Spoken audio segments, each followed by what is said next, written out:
Hello and welcome to the Creative Lotus Podcast. I'm your host, Alan Zaki. Hello and welcome to the Creative Lotus Podcast. I'm your host, Alan Zaki. On this week's episode, we have interior designer extraordinaire, Jeff Trotter. Welcome, Jeff. Hey, how are you, Alan? Thank you so much for having me. Thank you so much. I appreciate you being on today's episode. How are you doing? I'm doing well, readjusting to life kind of post-COVID and making the most of it, just trying to reintegrate into society somehow. Yeah, seriously. Things are moving very quickly, as I'm sure you're very aware, especially here in exactly. LA. Yeah. So Jeff, it would be great to kind of get some background on, maybe where you're born and raised. Yeah, well, I am a rare native Angelino. So I'm from LA, born and raised, West Los Angeles. And I've been here really all my life. My family is all pretty local as well. Mm-hmm. So I haven't strayed too far. Went to UCLA for college, worked in art, direction, set design earlier on in my career, and started interior design. Really, I've always been involved in interior design one way or the other. But started my own firm, Jeff Trotter Design, about 8 years ago now. So time's flying. Wow, that's amazing. 8 years. I know time does really fly, especially in the city. So yes, it does. What, you are kind of a rarity in the sense of being a real life Angelino, born and raised. I know, one of the rare ones, right? Yeah. We're a rare breed. How was that kind of growing up? Because I feel like the city has so much culture and so much history, did that influence you in kind of deciding to go into interior design, or was it just something that you've kind of grown up or always loved? Interior design has always been a passion of mine since I was a little kid. I was the little boy rearranging his room and rearranging furniture and trying to get new bedding from my mom.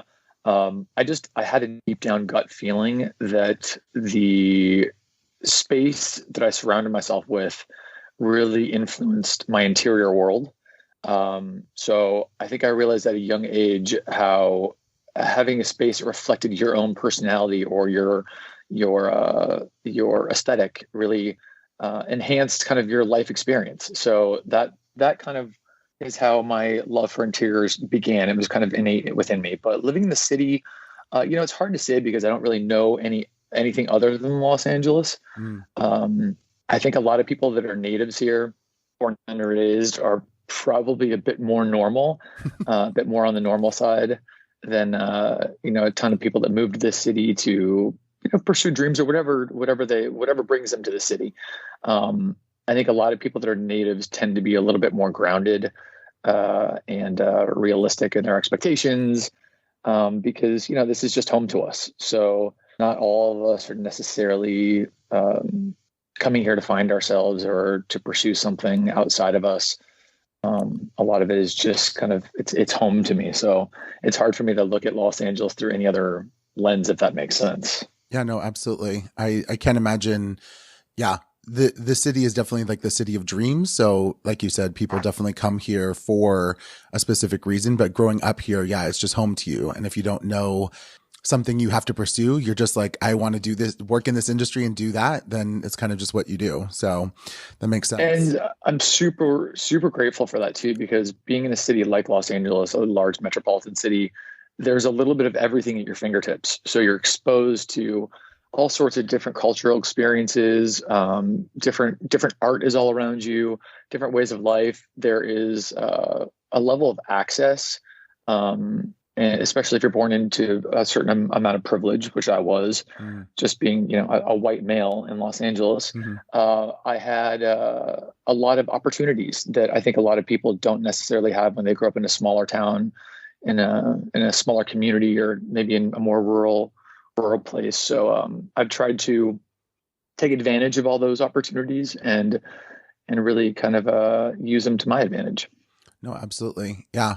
I think that you bring up a really good point, because the city does have everything at its fingertips, especially for creatives or people that, want to be in the creative field. So I definitely think that not necessarily that you have the upper hand, but you're almost like set out from the get-go, right? To be able to kind of do what you want, because you're already here. You don't have to travel across the country to get to LA to try and figure it out. But Exactly. Yeah. if you could share some of your personal struggles, but also career struggles that you feel have helped you to really become the amazing creative that you are now.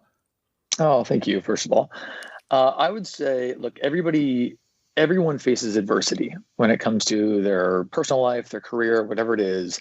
I think it is the ability to recognize that adversity for what it is, recognize the struggle that you're in for, and really put in the work and the effort to move through that, to overcome it. For me, I, at an early age, was always, interested in interior design. It was always a passion of mine. I wasn't necessarily, that love of mine wasn't really fostered by my parents necessarily. They had different ideas or maybe ambitions for me career-wise. And I pursued those paths to a degree, but I knew in my heart and my gut that creating art, and specifically becoming an interior designer, was my trajectory. It was my path. It was something that was meant for me. And so I think listening to my gut, learning to listen to my gut, and learning to follow my own path, even when I necessarily didn't know what I was doing in the moment, or didn't know the projected outcome, didn't know if it was a safe path for me to travel down to achieve this career. I think those are struggles that every creative maybe faces. And I was just fortunate enough to, at an early enough age, realize that it was something that I really wanted to do, push through any kind of barriers that I was met with, and was really able to create the life that I imagined for myself and that I'm living today. So that's amazing. So you kind of shared your parents had a different, an alternative version of what they wanted you to do. Can you kind of elaborate on that? Like, I feel like parents have such an influence usually on their kids, but so many times we kind of go the, not necessarily opposite way, but we don't always, fulfill that. So I'm just curious kind of what they wanted versus what you obviously wanted to do and are doing now. Look, my parents are, my father's passed away. My parents are super supportive of my career and are really proud of everything I've achieved thus far. But I think, when you're younger, they want you to choose a safer path. Maybe become a lawyer or a doctor or, a quote unquote businessman, whatever that means to them. But something that that had a built-in safety net, for instance, something that had a great 401k involved and maybe didn't include me possibly being a starving artist at some point or another.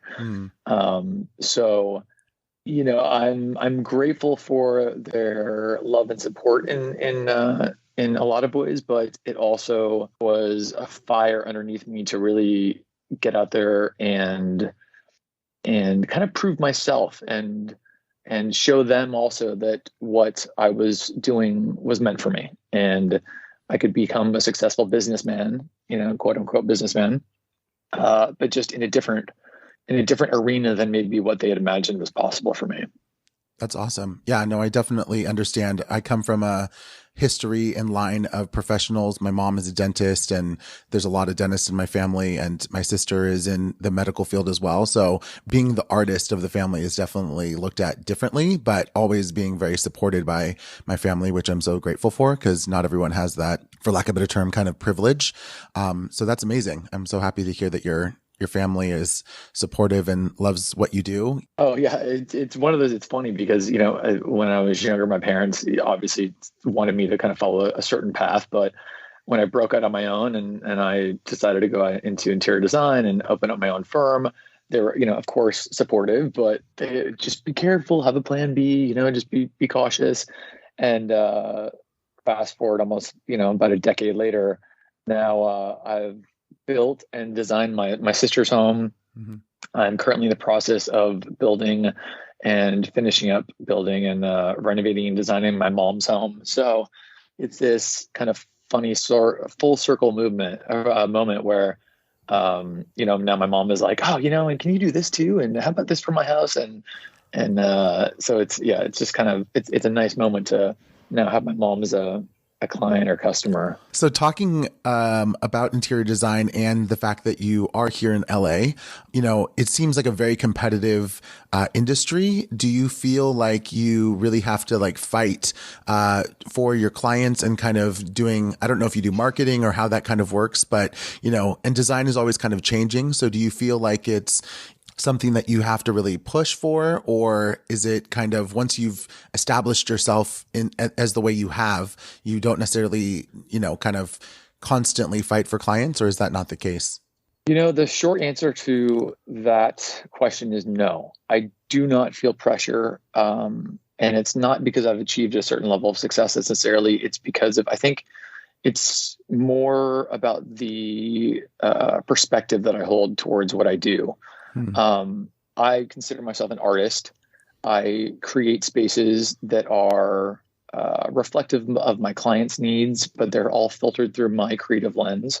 So I really believe that, yes, it may be a competitive field in this city, this state, many cities around the country.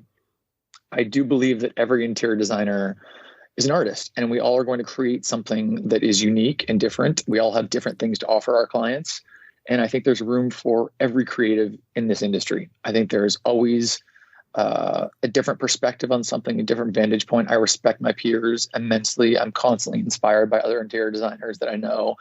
I have a great support, group of different designers that I'm able to lean on, and vice versa. But I really try never to think about fighting for clientele or fighting for something. I believe in working hard and really honing my own craft and honing my own creative eye. But I really do believe no two artists are going to create the same art. So there's space for everybody. There's a lane for everyone. And I've just been really fortunate to have a lot of the right projects find me, and for me to find the right projects, and they've kind of allowed my career to flourish and my creativity to flourish. So that's the perspective that I hold towards what I do, at least. I love that. Absolutely. You are definitely an artist, and putting together, a home and making it this like piece of art, this living piece of art that, we get to be in and live in, and not feeling like it's a gallery either is incredible. So, and you kind of mentioned you do have a community of people that you kind of are able to talk with about things. Do you feel as though like you had a mentor or someone that kind of guided you when you were first getting going with interior design? Yeah, earlier, or really early on in my career, just when I was opening up my firm, I got to know Jeffrey Allen Marks, who's an incredibly talented designer, and kind of a real genius in my field. And I was able to kind of learn a bit of the ropes from him. He was kind enough to show me just kind of the beginning intricacies of the interior design field. And he stayed a good friend and mentor throughout the years. And I really do believe that creatives should always try to support other creatives, whether it's a really super successful mentor in our field or a new up and coming fresh talent. It's about fostering that creativity and not competing with them. And that's something that, I was able to experience with Jeffrey, and it's something that I hope to do for other designers as I continue to grow and other new talent, starts to trickle down into the interior design community, that I'm able to kind of shepherd other designers along the way too, and help them express what they're trying to express through their art and through their interiors. So he was definitely one of my mentors, one of many. I've several others that I still keep in good contact with, and just different peers in my field now too. I'm at the point now where I'm able to discuss projects or clients or vendor or things like that with other really amazing professionals that are super talented in our craft. So I'm really fortunate for that type of community, that creative community that's really supportive and not competitive. Absolutely. No, I really give kudos to you because you are probably one of the most inclusive and very much a supporter of the design world and other designers. On your social media, you're posting, but you also tag and, make sure people know who these designs are by. And it's not just your own work, but really kind of supporting other designers, which I think is incredible because there's so many people in this industry, unlike yourself, who feel as though it's necessary to only get ahead themselves and then like leave everyone else in the dust. It's like every man for himself, but you really don't do that, which is incredible because I think that you could easily just be like, this is me and this is how I'm going to do it. And this is all my work and look at what I can do. But that's not really your go-to. Well, thank you. Yeah. When it comes to something like Instagram, I was fortunate enough to kind of start my Instagram at the right time. Years ago and build on that and gain a respectable following. And I use my Instagram personally to showcase my work, my life, and really my inspirations. So I'm constantly inspired by other interior designers. And, just because it's not my work, doesn't mean that it's not beautiful and doesn't mean it doesn't have a place to be showcased. So I love to showcase other designers' work that inspires my work or something that really catches my eye. And again, what I do interior design wise, yes, I'm an artist, but there are many other artists that are involved in achieving the finished product when you're building a home or a commercial space or, I have different surfboard lines that I sell as art pieces as well. There are a lot of trades that I work hand in hand with. So a lot of my designs wouldn't be what they are without the different trades that I work with, whether it's, amazing guys that work with tile or my contractors, engineers, my surfboard shapers and glassers. And there are a lot of different artists who use their expertise in combination with mine to achieve my kind of end goal. So again, it's really just all about artists supporting artists across the board. I'm a big, big, big believer in that. So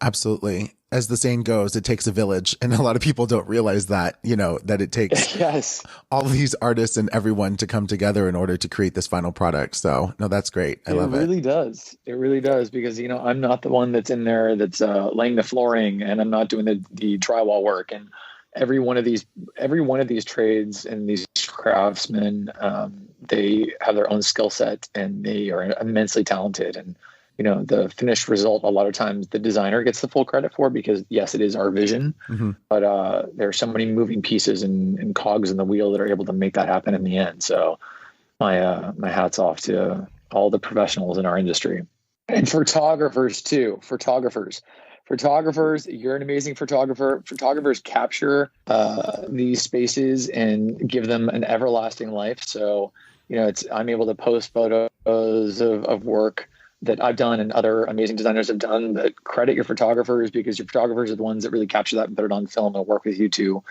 really take that 3D image and make it 2D for forever. So grateful for all those photographers out there.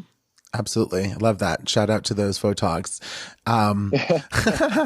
So you talked about your surfboard line and I was like blown away by how stunning these surfboards are. I actually don't think I've seen one in person yet, but, if you could kind of explain where that idea came from, because that is absolutely true artistry as well as all of the other work that you do. But what kind of inspired these surfboards as art to hang on the wall?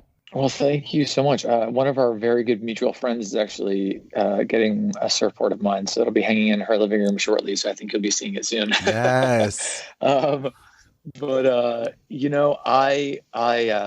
I was selected to be part of a design competition, an amazing competition that's held every year in West Hollywood here. It's called LCDQ Legends Design Week. And it is a design competition where a hand-picked several designers are chosen to decorate the storefronts of different shops on Melrose and La Cienega in kind of the design quarter of Los Angeles. And I mean, legends of legends are chosen to do this competition every year. Nate Berkus and Jeffrey Allen Marks and Windsor Smith and really just legends in our field. And I was selected, I want to say maybe 2016 or 17, to do one of the window storefronts, and I used some surfboards in my window display. Mm-hmm. And I ended up winning the competition that year. Wow. And I got a lot of comments on the boards, and I had used surfboards previously in some of my residential projects because, again, I live in Los Angeles. Coastal inspiration has always been a big part of my design aesthetic. So, updated modern coastal living, and surfboards are kind of surfboards have an innately cool and a chic factor to them. Mm-hmm. And I love using them because they're really sculptural. And I thought, what better way to use this piece of sporting equipment that is, my boards are able to be utilized out on the surf. But what better way to kind of like use this beautiful piece of sporting equipment as also an art piece that brings a lot of personality into a space.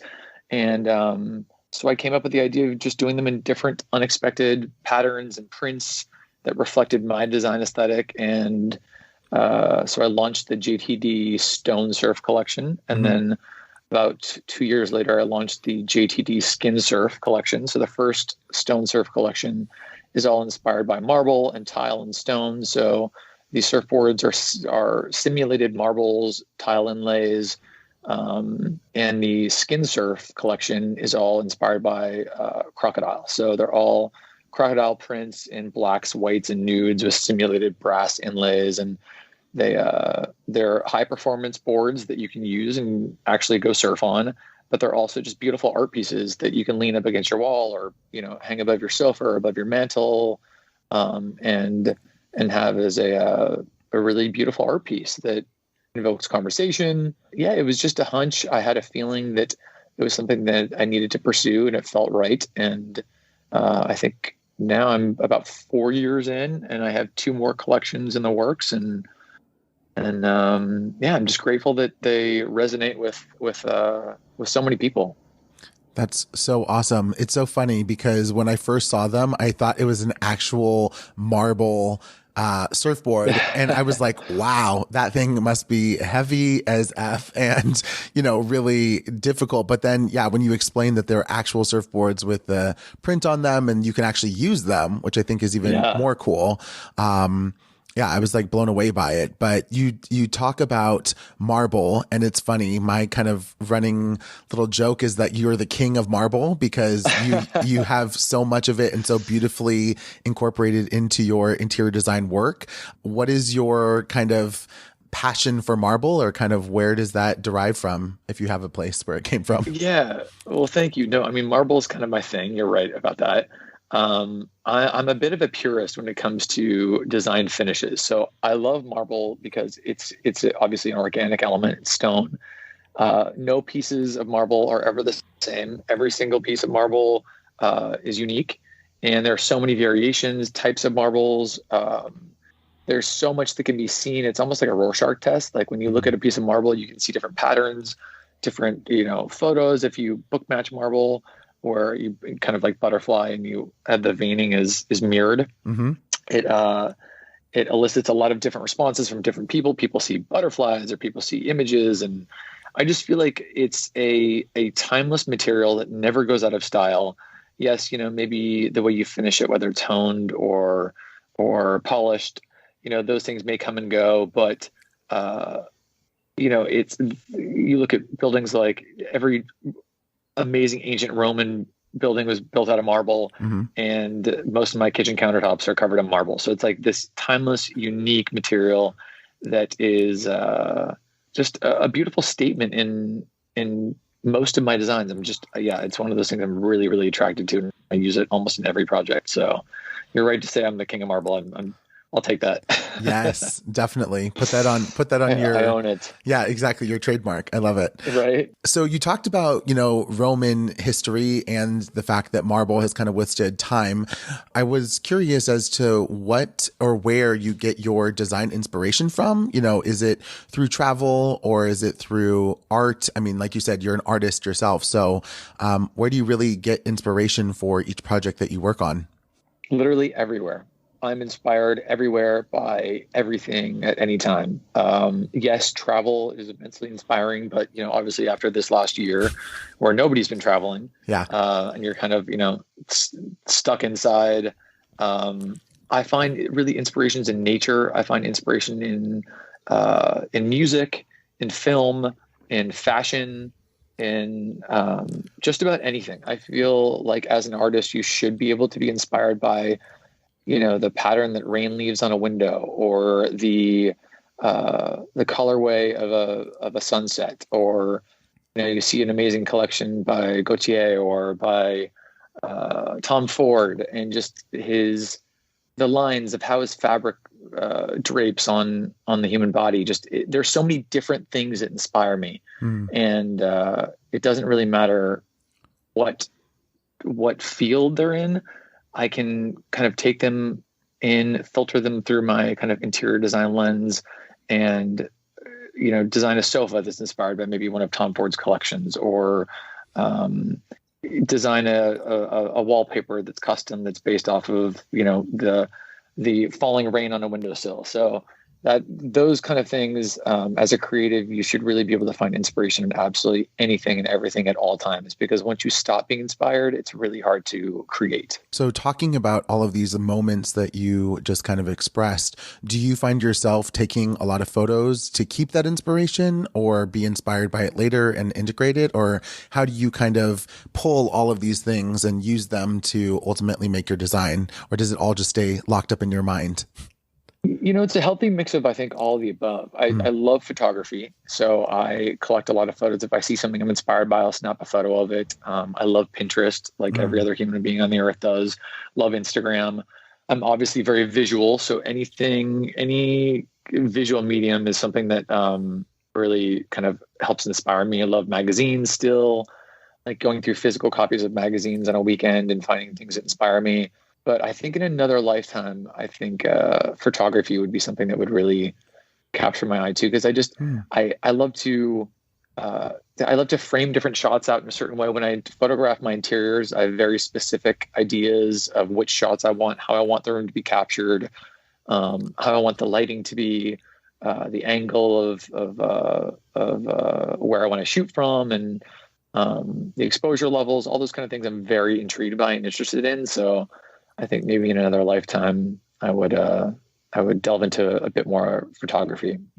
Well, you're very young still, so please don't say that you couldn't still do it. I know that a lot of, and especially as an artist, not that, right, you couldn't do it, but I guess I'm saying, yeah, you could definitely pick it up. I think that because you know specifically what you like and what you don't like, and like you said, the exposure levels and the angle, because you're actually photographing your art, right? Which is this interior design. Right. So best how to capture that. So who's to say? I mean, you could definitely pick up photography and starting your own, photography for your work. It's definitely something that, would be wise, I guess, or definitely something you could do. Doesn't take another lifetime. No, that's true. But it really, like I said before, like hats off to professional photographers. It really is an art in and of itself as well. There's so much that goes into it. And just, there's a lot of education there to really capture, to capture the spaces that I've designed, at least at a certain quality, a certain professional level. And so that takes a lot of learning and experience and time. And yes, I have definite opinions and I have definite likes, and I definitely want to capture my aesthetic in a certain way, but a true professional is the one to go to for those kind of things, at least, at this stage of my life, because there are just so many nuances that I'm still unfamiliar with. And I have to lean on my photographers to really get me to that place. So. Got it. No, I totally understand. I mean, yeah, I shouldn't talk too much because I actually went to a 3-year accelerated program to get a professional BA in photography. So right? Yeah, I mean, and you're fantastic. So exactly. Proof is in the pudding right there. Yeah, no, I appreciate that. So Jeff, has there been kind of a moment, I don't know at what time in your career since establishing your firm and everything, that you've really felt like, wow, I really quote unquote made it, that, something you have really fought for and then finally got that? Yeah, I'm trying to think. I think there are always moments like that. I'm one. I'm one that is, I'm working on, but I'm not great at staying in the present moment. So I'm really trying to become more mindful and live in the present, but I'm always looking to the future. I'm always looking at the next step in my career, the next thing to achieve. I'm not one to really kind of like revel in or sit in my achievements. So I think there are constantly different things that have happened where I feel like, oh wow, I've made it. You know, I won that design competition I spoke of earlier, LCDQ, and I kind of came in pretty green. I'd never done it before. It was a giant experience for me, and to come out winning, I was like, wow, you know, my peers think I'm something to be taken seriously. So that was definitely a moment. I think having my surf collection featured in ELLE Decor in print as they're like a what's hot feature. I think that was a moment where I was like, wow, I've made it. I've been featured on CNN. I think that was a moment again where I felt like I made it. And so I think as a creative and a professional that is always kind of looking to continue succeeding and to take the next step and to keep growing and evolving and changing, I think there are probably going to be benchmarks like that along my trajectory where I feel like, again, I need to be reminded like, oh, you know what, this is a great moment that I had maybe dreamed of and now I'm experiencing it. So I need to sit in that, really appreciate it, and then, you know, again, move on to the next moment. But yeah, I think there are a couple moments where I feel like I've really made it, but I don't know. I feel like there's so much more to achieve and so much more to learn and do that I never want to sit in that too long, because there's so many more things to achieve to make me feel like I made it again. So that's the way I look at it. No, I love that. Yeah. Not resting on our laurels, but yeah, constantly moving forward and seeing what else we can achieve or what we want to achieve. That's awesome. Exactly. Yeah. So if you could, you know, what kind of brings you the most happiness now versus, let's say, when you first started? Like, has that changed since now really establishing yourself as your firm and your design work? I think what brings me happiness now is I have reached a level in my career where more of my clients, whether they're returning clients or new clients, have a stronger sense of my aesthetic and give me more control and trust me a little bit more so, because they've either experienced my work previously or because they're familiar with my other work. That brings me happiness when I'm able to kind of, obviously I want to please my clients and deliver them something that exceeds their expectations creatively and, you know, functionally. But I love it when a client says, you know what, you know best with this. I trust you to execute this and to deliver me something that maybe I'm not capable of visualizing or, you know, thinking of on my own. So when I have more of that kind of implicit trust from a client, that brings me a lot of happiness. And I think early on in my career, I was just, you know, happy to work. And of course, I'm always happy to work still. But when I have clients that are really like, you know, do what you want with this, or I trust you to do this, I think it's going to, you know, end up to be something amazing. That makes me happy.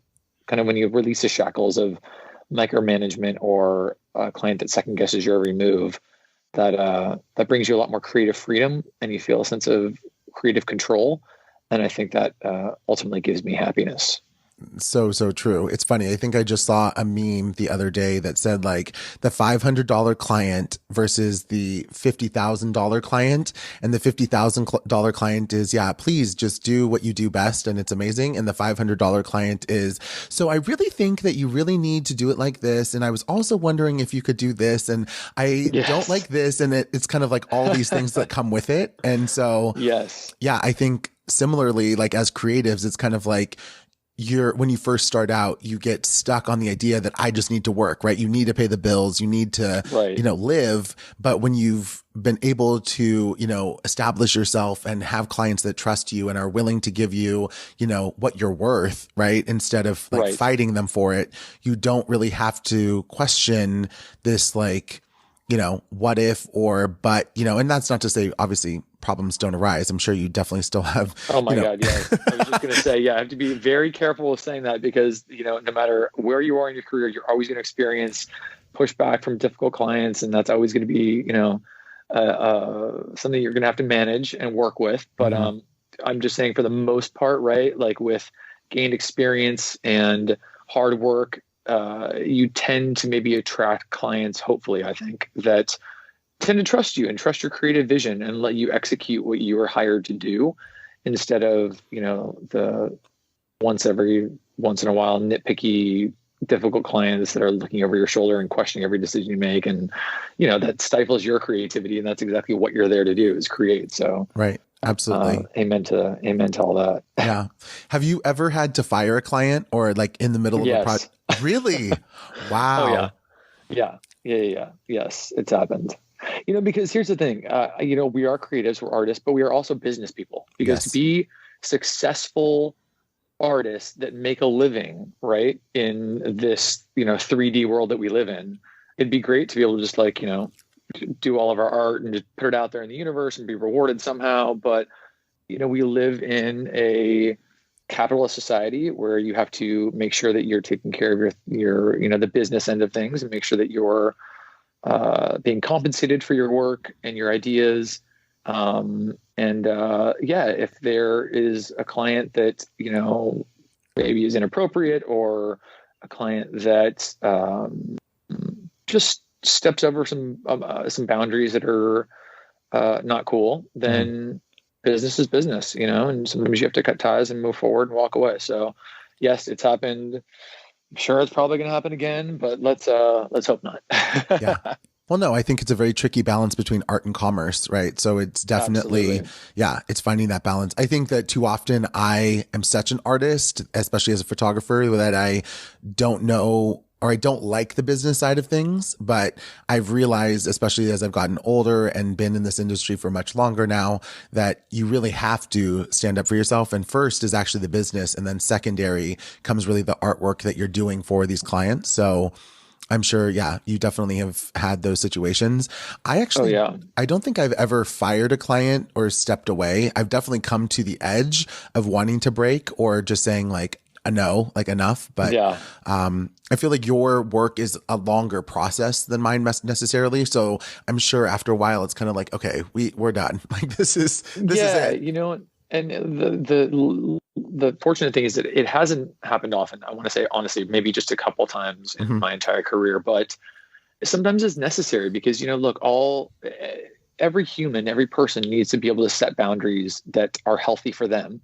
And especially being a creative, what we do is so abstract in a lot of ways that it's hard for, I think, some creatives to integrate what they do from that creative side of their brain and tie that in with the business aspect of compensation and, trademarking, or making sure that all your I's are dotted and your T's are crossed when it comes to running your actual business, because people can steal your ideas very easily. People can, drain you of your creative energy and, not compensate you correctly in the end. So really a lot of it is just drawing boundaries and sticking to them that are healthy and that allow you to do what you're meant to do.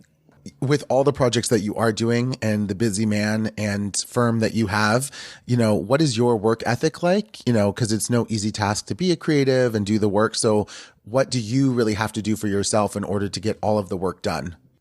My work ethic. I'm a really hard worker. I'm a perfectionist, and that is it's a bit of it's a double-edged sword, because it's great. I've learned to channel that perfectionism into my work, which strengthens my finished product. And I usually create spaces that I'm very proud of just because of my eye for detail and my level of perfectionism. But it is also a weakness in some points too, because I am at times holding out for like the best idea or the best accessory or the best, tile or the best tone for paint or wallpaper, whatever it is. So I have to overcome that at times and just pull the trigger, go with the gut feeling. And so when it comes to my work ethic, I'm kind of always working. I know that sounds cliche, but I'm always working. I'm always creating in my head. I'm always envisioning a client's bathroom or kitchen or their living space or, a commercial property that I'm doing and trying to figure out ways around a problem that I have on that project. So I'm kind of always working. So I guess that's my work ethic, is to always be working on one level or another, if that makes any sense. Yes. No, absolutely. How do you, I mean, with that being said, how do you split the time between your personal time and constantly kind of quote unquote being on the clock? I mean, you're the boss, right? So you own the firm and it's not necessarily always working, but for your own like mental health really and Yes. your sanity, how do you really keep that going if your work ethic is to always kind of finding that perfectionism, and I can relate, but really Right. constantly still going after it and then still having a sense of like you time. I think this is the best advice that I can give other creatives that are, possibly listening to this is, again, setting boundaries with clients. So I work normal business hours, Monday through Friday, Mm-hmm. and it's my firm is reachable during that time, but I'm not always accessible to my clients. So Mm-hmm. I'm not one that gives my personal cell out to all my clients. I'm not one that's being texted all hours of the day, so that I'm able to disconnect at a certain point and either lose myself in my own creative process where I don't feel pressure from clients, or veg out and do something that fulfills or nourishes my spirit, whatever that may be. So Mm-hmm. I'm naturally introverted, so I like a lot of time on my own to just kind of like process, to deep think, to read, to listen to music, to spend time with family and friends, whatever that is. But it really is about setting boundaries in just every facet of your life.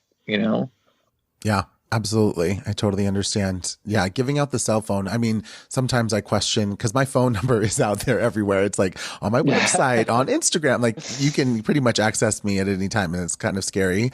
Actually, just recently had a situation where someone did reach out to me, and it ended up being kind of a scam, but they found me Oh through no. Instagram, and I mean, I didn't Oh fall for it. It was just really bizarre. It was kind of like, yeah. wow. So yeah, accessibility is definitely a thing. But Yep. actually, I wanted to know because you did bring up in earlier on was, you said kind of raising the next generation. I wanted to know, do you have like an intern program, or are you working with assistants that you're really kind of trying to train as, they learn design and how to, kind of run the firm, if you will? Yes, I have had multiple interns throughout the years, and assistants as well. And I've a couple assistants now that are fantastic.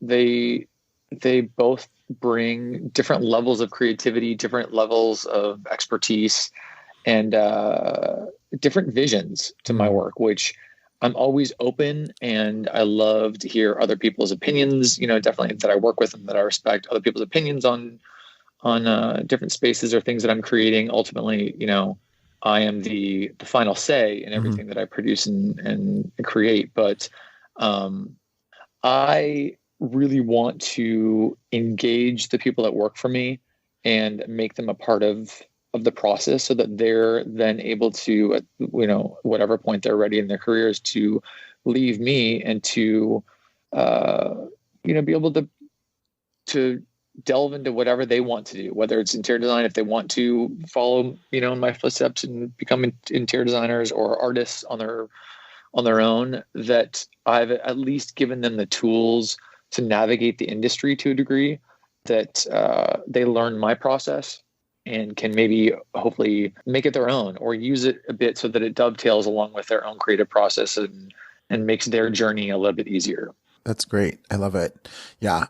I actually forgot that I had done internships here in LA when I was in school in Santa Barbara. And yeah, they were so integral of really learning kind of what the industry is really like, because, when you're in school, they don't really give you the full knowledge. It's kind of like, this is the academic side of things, but to go in and work at a design firm, or for my case, working with photographers, and assisting and learning is really kind of the basis or the grounds for someone to really kind of like, you know, blossom and grow and understand, for what really happens while you're working, not just Totally. that academic I side. mean, So, that's what I always call like baptism by fire. It's like being thrown into the process.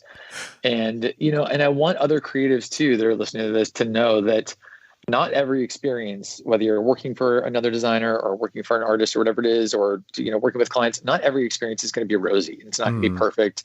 And I have had some very challenging experiences, especially more so early on in my career, when I was kind of trying to find my own way. And I learned just as much from those experiences in what not to do and how I didn't want to conduct my business or how I didn't want to operate with vendors or my clientele than I did with, great positive experiences. So as long as you're always open to the lesson and you take that lesson for what it is and implement it later on in life, whether you choose to do the complete opposite or to do, to take that lesson on and integrate it into your work life or whatever that is. But everything that you experience is a lesson and meant to teach you something. So if you look at it from that vantage point, then I think you're pretty much golden.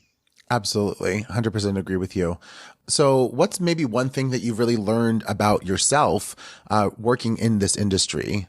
I would say to trust my gut. And I've always had a strong gut. It's always been something that is, my intuition is a big guiding factor for me, but I've really learned to tune into that more so in, I would say, the last decade or so. Just because it's something that when I'm creating, and I know a lot of artists and creatives can feel like this, when you feel like something is right, not necessarily from a space of your head, but almost from your heart, it just feels right. It's a gut intuitive knowing, then you follow that, whether it's a career opportunity, whether it is selecting the right furniture piece or the right accessory for a space, business opportunity, whatever that may be. If that gut reaction is a yes, learn to listen for that, trust it, and move forward and go ahead with it. Even if it's something that scares you or that intimidates you, because if your gut really says yes to it, there's something there for you.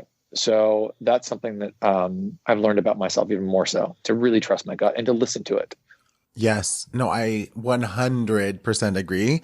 I think and I think it also comes with age as well, right? We're not giving out our ages, but definitely when I was younger, we'll say, I definitely didn't trust my gut. And, I feel like there's always so many outside forces that want to influence you or tell you how or why you should do something.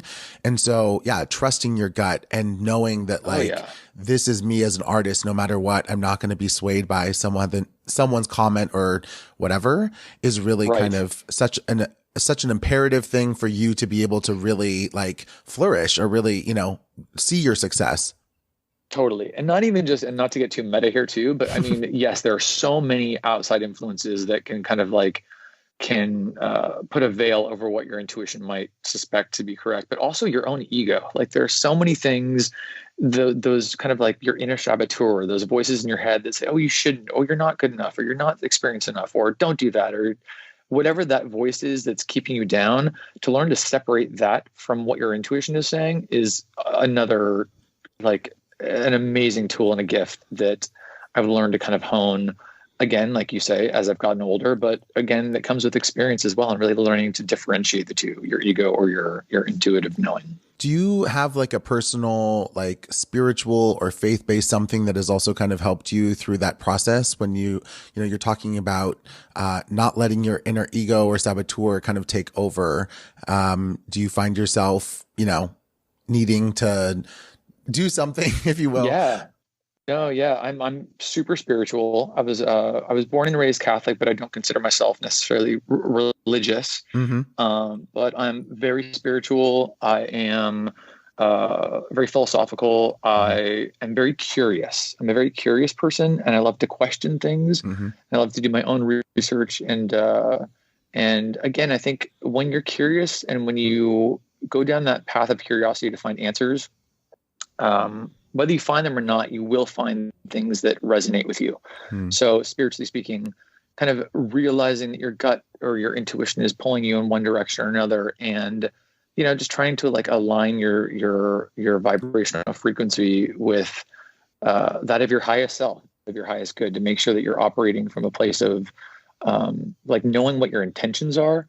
So making sure that those are pure. Why am I taking this job? Why am I doing this? Why am I choosing this? And making sure that your intentions are always pure behind your actions and your choices. I feel like those things, knowing those things, have helped protect me from a lot of negative experiences. And I don't know, I consider that, that's my own form of spirituality. No, I love that. That's great. Yeah. I think that having a sound mind and making, the decisions is definitely necessary, because there's a lot of other crap kind of going around, especially in Los Angeles. And so finding that sense of like self as well, and being Absolutely, centered is super necessary. So do Totally you agree. do you have someone who's kind of your biggest supporter or fan of, who's really helped you to keep going, maybe when those times are tough or things that have kind of gotten you down? Yeah, I would say my family is always a big support. My sister especially is my best friend. We're exceptionally close. I think we're twins in another lifetime. But we support each other in all of our endeavors. We're each other's sounding boards. We're always there to lift each other up and give each other advice, celebrate each other's achievements, and I just feel really, really lucky, and I know she does too, that we have each other. And I have a very close-knit family in general. My mom is fantastic. My dad's passed away, but my brother-in-law, like just my immediate family is a real gift to me. And I am very grateful for their support and their kind of, their advice and their love, really.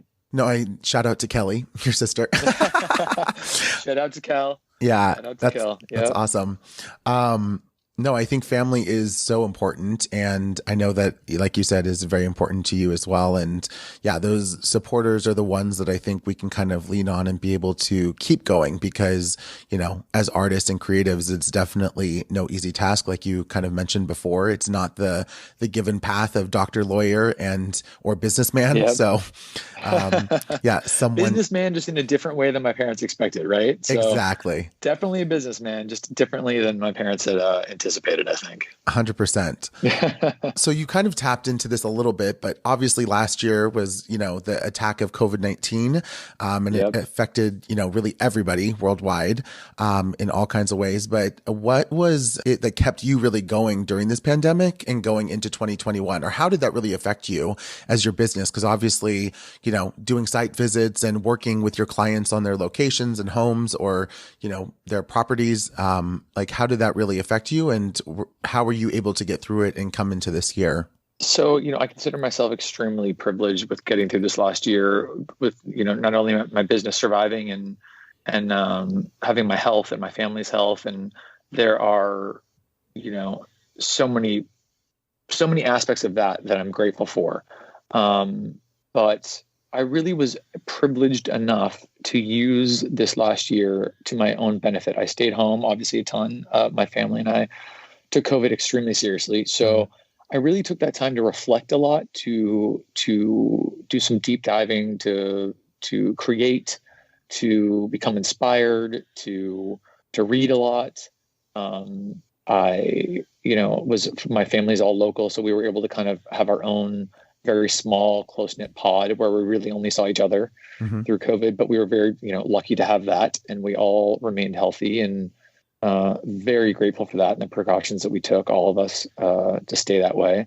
But I really used it as a time of self-reflection, as a time to get in tune with my own spirit again, and to reconnect with what's important to me, when you cut away a lot of the extraneous, frivolous, the frivolous pursuits of everyday life and the things that are maybe are distractions. And when you're able to pare all those things away and sit in literal isolation and think about what's important to you, what matters to you most, listen to your own kind of like creative spirit and live in that space and really embody it without any distractions, I found to be extremely rewarding. Again, very privileged to be able to do that because, COVID disproportionately affected so many different people in so many different ways. I was so lucky that I was not one that, was out on the front lines or having to work to be able to put food on the table at grocery stores or, be a frontline worker in that way. So I feel extremely lucky and grateful for that. And I had wonderful clients, still have wonderful clients that, we all kind of made it work, working remotely through Zoom and a lot of curbside drop-offs of samples and things like that. And then Zoom calls and where there's a will, there's a way. So I was fortunately able to do that for most of COVID. But yeah, I used it really as much as I could to be a learning experience. I think that it was kind of two versions of COVID, right? Which was to learn from it, like you're talking about, or to kind of make it this, why me? Why is this situation, and not really using the time, because there was a lot of time, to be able to really self-reflect and grow. And yeah, I mean, you talk about kind of like privilege as well. And I know that for me personally, it really made me reflect on my privileges, my ability, my, the fortune I have, if you will, to be able to do what I do, but also that, like you said, I'm not working a frontline job and was not at risk constantly, as like an essential worker and everything. So yeah, I think it gave me so much more appreciation for those people, but also really made me kind of see myself in a different light and understand kind of how fortunate I am. And if I could give any of that back to anyone, I really would. And so absolutely. Yeah. And so that actually brings me to the reason for this podcast it was born out of COVID, because I had all this time to think about it. And I really realized that, as creatives, because we're not someone, I should say, who, have the 9 to 5 or who just are guaranteed like, a paycheck every 2 weeks. It is kind of this constant fight. And so I think that the analogy, which I've said multiple times now in every podcast, but, is that in Buddhism, we talk about this lotus flower representing the simultaneity of cause and effect. So, out of muck and the mud, this lotus flower kind of blooms, right? But it seeds and flowers at the same time.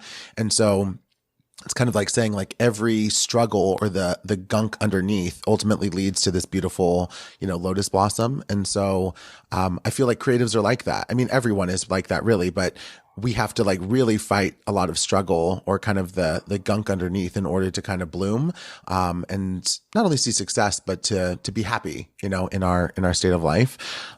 No, absolutely. I love that analogy too. That's so absolutely spot on. Yeah. So what is your lotus blossom, if you will, look like to you? I think kind of like what we've been talking about. I try to take I've learned to try to be more present in the moment.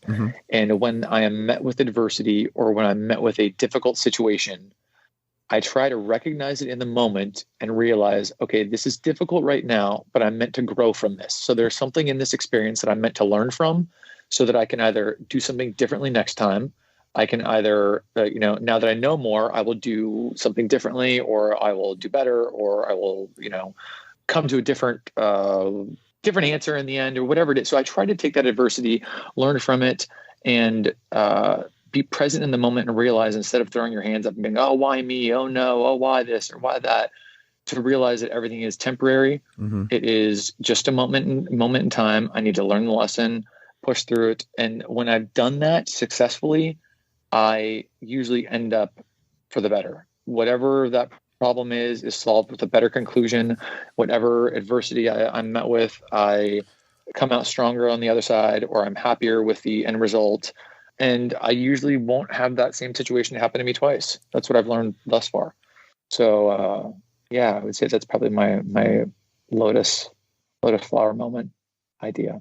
Love it. No, that's great.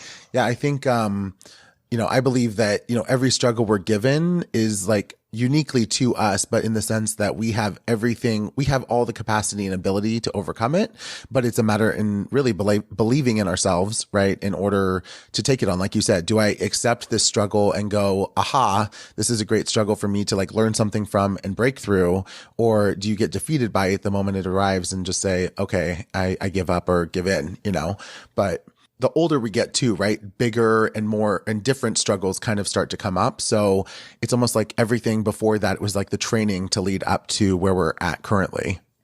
Totally. Exactly. I couldn't have said that better myself. It's very true. You're always going to be met with a new problem, a new circumstance. And, if you don't learn your lesson the first time, the universe has a way of presenting you with the same problem over and over and over again, maybe in different packaging, until you learn your lesson. So that in and of itself, recognizing that, you're meant to learn something through a difficult situation is, I think, a great lesson that I've learned.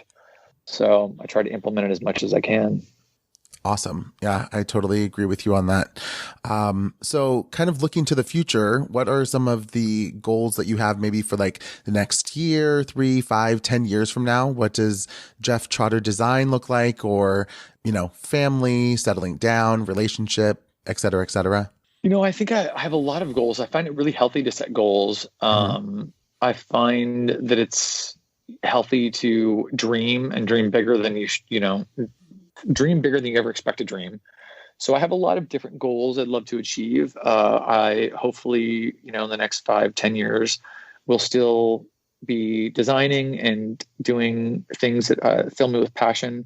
I'd love to expand and have different product lines and things like that. And personally, I just want to be happy. Whatever fills my cup and leaves me feeling fulfilled emotionally, spiritually, mentally, all those things, just being happy, healthy, and doing what I love and sharing, my art with as many people as possible. And that's really all I can ask for. And again, like I'm always so focused on the future. I'm always goal setting. I'm trying to achieve the goal, then the next goal, then the next goal, that I know it sounds kind of counterintuitive, but I really am trying to live more in the moment and just sit in this present and say, okay, I'm grateful for everything that I have now. I'm grateful for all my experiences, all the success that I've achieved thus far. And I can only kind of sit in that gratitude, hoping that more will come in the future. So that's kind of where I'm at. Yes. Well said. I love that. Sitting with the gratitude that you have and not constantly thinking about the future. Yeah. If you were to talk to your future self, like let's say, 15 years from now, kind of what would you say to yourself that you want to kind of, maybe you remind yourself, like this is like we'll say that this is the time capsule bubble of time in 2021. What would I say to myself?